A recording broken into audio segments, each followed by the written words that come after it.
Hi guys, I'm Dihua from Wiser Biker, and today I'm going to give you a long overdue review of the Sensah Empire Pro. We bought this group set more than a year ago, and it consists of the shifters, the left and right shifter, as well as the front and rear derailleurs. And finally, after more than a year and more than 2,000 kilometers of test riding on them, I'm ready to give you my review on this group set. For those of you who are not familiar with Sensah, they are actually a Chinese company based in Guangdong, and they produce a wide range of group sets for mountain bike, road bike, foldable bike, as well as gravel bikes. Okay, so without further ado, let's take a look at what we have here.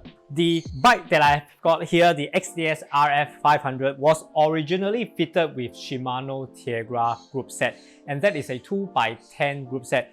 While I was thinking to upgrade it to a 2x12 group set, and at the same time trying to shave off as much weight as possible. After looking around, we found the Sensah Empire Pro group set, and the price was amazing. It was going at 193 USD or 263 Singapore dollars. And just for your comparison, the Shimano 105 is 160 Singapore dollars more. Whilst that is actually a very good saving, and you can use that on a pair of very good tires like the Continental GP 5000.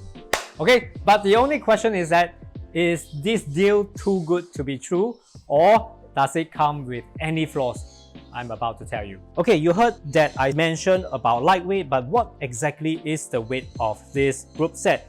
For the shifters, a pair of these shifters actually weigh 410 grams together, and for a Shimano 105 shifters, a pair of them actually weigh 500 grams. So just the shifter itself is 90 grams lighter than that of the Shimano 105. But how did they actually achieve that? So you can see that the brake lever here is actually using carbon fiber, and other than this, is only using one single lever as compared to Shimano, which is using two different levers for the shifting. So with this design, it actually effectively take out 90 grams altogether. As for the front derailleur, it is a very standard design, and it weighs 95 grams, which is the same as that of the Shimano 105 front derailleur. For the rear derailleur, it weighs 195 grams, which is 30 grams lighter than the Shimano 105 rear derailleur. And again, we can see some carbon fiber appearing here, and in particular is along here at the pulley wheel cage. So overall, the shifters as well as the derailleurs combined are actually 120 grams lighter than that of the Shimano 105.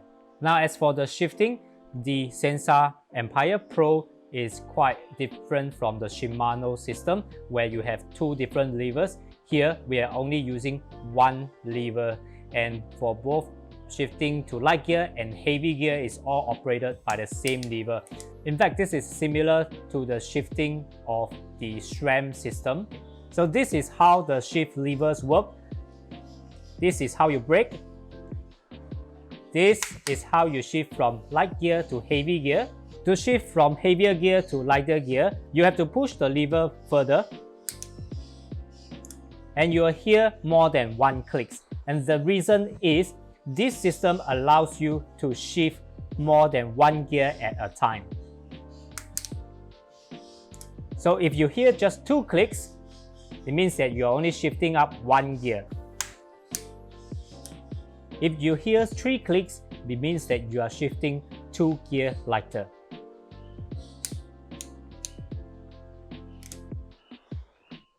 You may also hear up to 4 clicks, but it only happens from gear 12 to gear 9.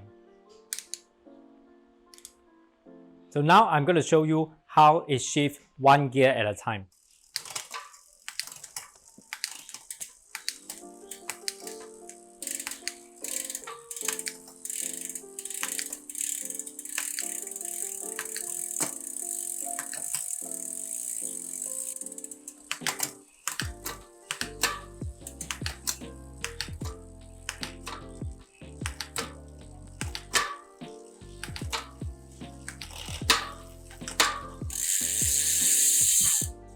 So the 4 clicks only happens at the gear 12 to gear 9.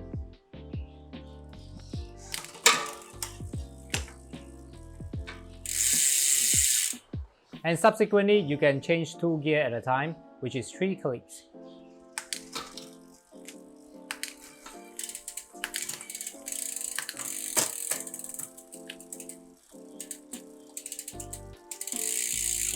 The front derailleur works in the same way. It has got one single lever, and to shift from a small chainring to the big chainring, you have to move all the way in. And it has 2 levels of trims. Eventually, you can drop it back down from the big chainring to the small chainring. One taro inward swing to shift it from the small chainring to the big chainring. You can trim 1 time, 2 times before changing to the small chainring. As for installation and adjustment for the shifters, it is very straightforward. If you open up the hood, you will see that this is the bolt that secures the shifter to the handlebar.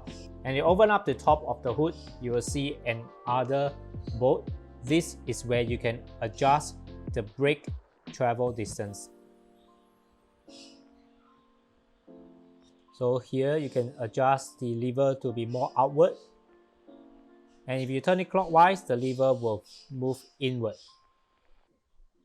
This is to cater for people of different hand size and preference of how much lever travel you want it to be.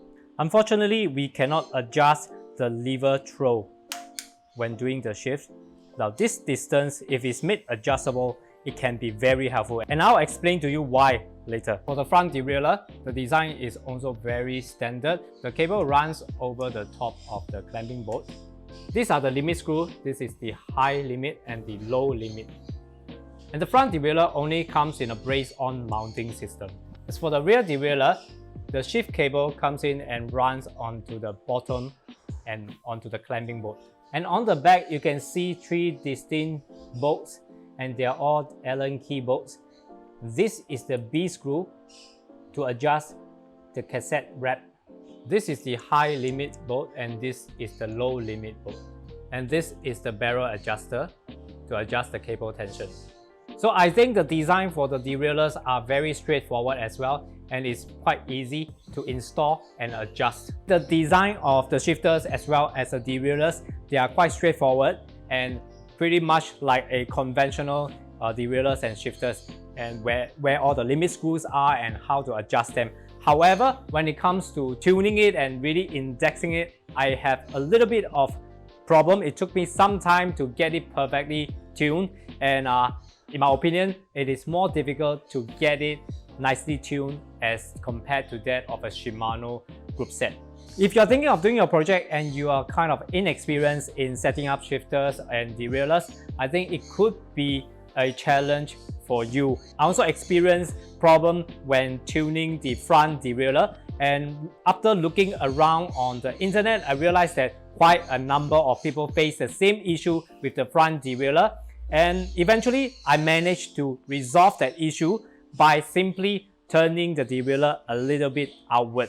So apparently the angle is not entirely straight or parallel to the frame, and all I did was actually to angle it slightly outward, and after that the front derailleur was able to shift well, and I didn't have a problem since then. Well, something else we heard was that the initial batches of the Sensah Empire Pro comes with a front derailleur that uses a softer material, and over time it gives way and wears off and it doesn't shift as well. However, for us, we don't have such an issue, and after 1 year plus of using, the front derailleur is still intact and performing well. So I believe Sensah has already resolved that issue. Other than the front derailleur, there are also a couple other issues that I have found out, and one being that you can't brake and shift at the same time for this pair of shifters. So unlike some other shifters like the Shimano, you can actually brake and shift at the same time. Well, to me, it is not a big problem because for my type of ride, I don't usually have to brake and shift But if you're the kind of riders who are participating in some sort of race and you really need to perform that maneuver, then this could be something for you to consider. But a bigger problem is the lever throw, which I mentioned earlier, and I explained to you now why is it important. Now, so just to give you a better idea, now I'm just trying to shift it one gear lighter and I have to move this amount of distance. And if I want to shift 2 gears, I have to move a much longer distance, and you can look at the way my hand is twisted. So this big lever throw distance can be a problem in the long run, and in my opinion, it can really hurt the wrist. And well, I really hope that in the future someone can design something of an adjustable lever throw. Well, at this point of time, I'm not sure whether it is even engineering possible, but it really can be a game changer. It can really help cyclists of different hand sizes to set it to their preferred lever throw. Another thing is that the Sensah Empire Pro is a mechanical brake system, so it actually uses brake cables. And for me, I'm on a rim brake setup, and you can see that mine is not a fully internal cable, so I still have some exposed cable running outside, and for me it has got no problem with the brakes. But if you are using this brake and on a fully internal cable routed frame, then it can be a problem, because these brake cables, when they are twisted and bent inside the frame, it can cause more friction and hence affect your braking power. But if you really want to go down that route, then I would recommend that you minimally need to use a cable actuated hydraulic brake caliper. Otherwise, there's always another option. Well, at the point that you see this video, Sensah has already released a 12-speed hydraulic brake levers. So you can consider that as well if you are using fully internal cable routed disc brake bike. Alright, so all in all, I still think that the Sensah Empire Pro is a very, very good product, especially for people who are on a tight budget like us. So, well, I mean, where else can you get a Groupset 263 Singapore dollars, and it is lightweight, it shifts well, it's accurate on the indexing, and it is 12 speed. Well, I mean, I can really live with all those imperfections given this price tag, and I can build a fun bike or any fun project anytime using this Sensah Empire Pro. Even if I were to participate in a race, I think this can be a very good option too, because it performs well, and if really touch wood, anything bad happen and I crash and it breaks up, it won't really hurt the wallet that much. Before we go, I want to ask all of you out there, what do you think about the Sensah Empire Pro? For those of you who have used it before, is there anything that you face and we didn't cover in this video? Or if you have any other questions that you want to ask about the Sensah Empire Pro that I didn't mention at all, do let me know in the comment box below. Okay, so thanks for watching. Bye bye.